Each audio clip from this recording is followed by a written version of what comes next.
Now, power meters have been on the scene for over 30 years now, yet for a very long time, they're a tool almost solely used by pro riders. That data that they produce just seemed far too specific and complicated for many people to understand. And, well, the cost put a lot of people off for a very long time. But fast forward to today, and boy, have things changed. The awareness of how invaluable this power meter data is has grown immensely. Also, just the data itself is just better understood now and more easily accessible. And you don't necessarily need a second mortgage to buy one of these days. But there is so many options out there in terms of power meters. So today I'm going to run through a number of those for you so that you will have a better idea when you go to get one.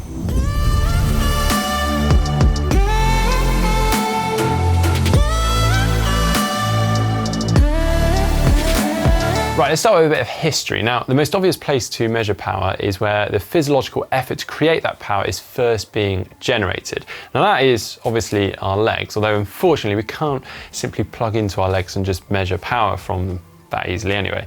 So the next port of call was to measure where the power was first being put into the bike and the torque being generated. So in 1986, SRM essentially became the trailblazers in power meter measurement for cycling, as they set out to measure power from the crankset spider region on the bike. And this solution made the most sense because there is space there to store strain gauges, batteries, and also it's just a good, well-protected area. However, as time has moved on, more and more options have become available for alternative power meter designs. After all, power travels through various areas of the bike. We've got the rear hub, the pedals, the cranks, the chain rings, even the bottom bracket. And they all come with their own advantages and disadvantages. But nonetheless, we now have far more options today. It's grown from just simply that one from SRM originally up to well over 20 brands today.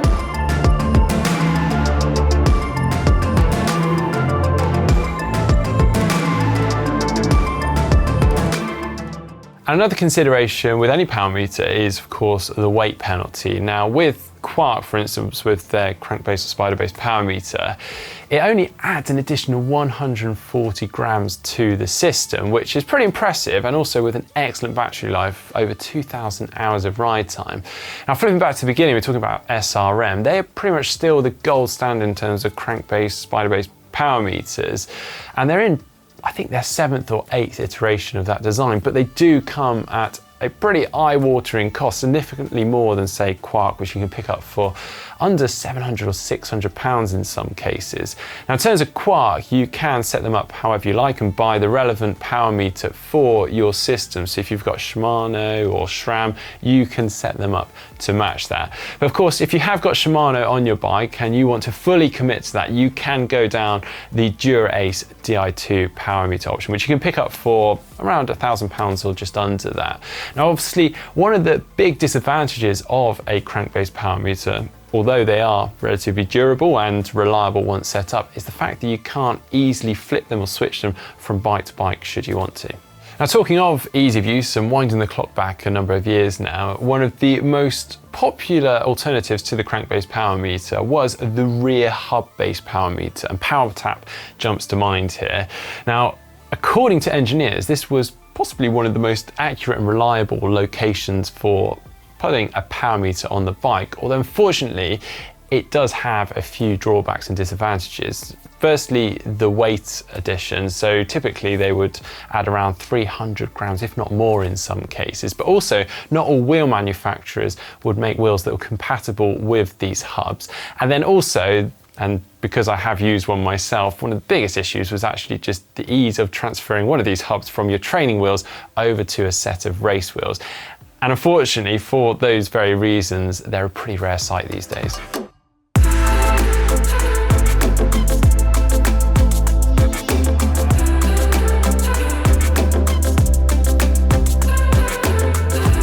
Now, when it comes to ease of fitting and simplicity, pedals have been a bit of a game changer really in the power meter measurement world.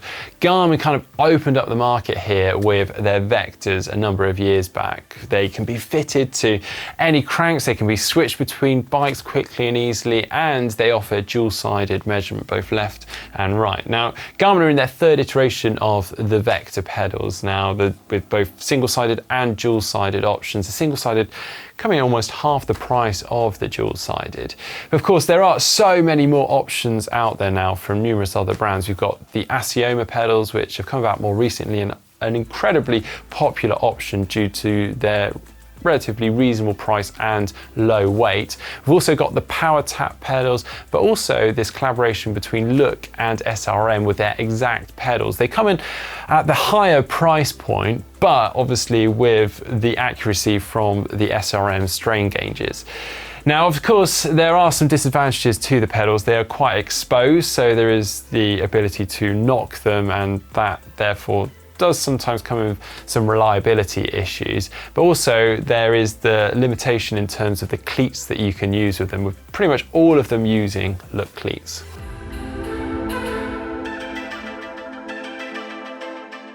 We're now moving on, and although not quite as simple as literally just switching pedals from bike to bike, we do have another relatively straightforward option, providing you have the right tools, and that is a crank-based power meter. Now, Stage has jumped in and filled this market a number of years ago with their non-drive side, single-sided crank-based power meter option.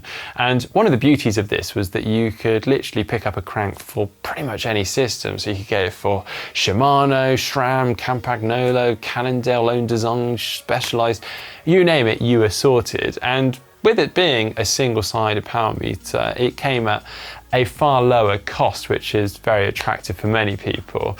Now, that obviously comes with its disadvantages in the fact that it is only single-sided, so I had to extrapolate the data and the power produced on that side and give you an overall power reading, so not quite as accurate. However, that only added an additional 20 grams to that crank.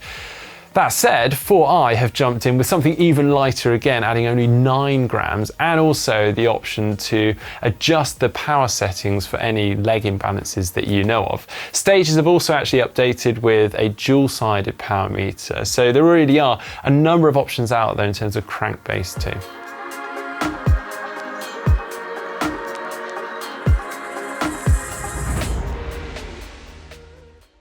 And I've got one final consideration for you, and this one's a little bit different. It comes from Rotor with their InPower power meter. Now, this one actually stores all the power meter electronics and battery within the spindle of the crankset, so it's all hidden away. Now, from experience, this makes it a very robust system and also an incredibly accurate system. Also, a remarkable battery lifetime on it. From charge, it has around 250 hours. Only drawback with this is bottom brackets, which I'm sure many people have experienced before. Yes, you can get some issues with those, but that said, Rotor have done a very good job in making sure that it's well designed and adapts so that it's compatible with pretty much all bottom brackets out there. So there we go, a lot of options I've mentioned there. Now, I haven't deep dived into any particularly, so if you do have any questions, please do drop them in the comment section down below. But I have given you a pretty broad overview of most out there. I may have missed off some examples, so again, don't shoot me down for that. But I hope you have enjoyed today's video. If so, please do give it a like, and don't forget to give us a follow over on social media and subscribe just down below.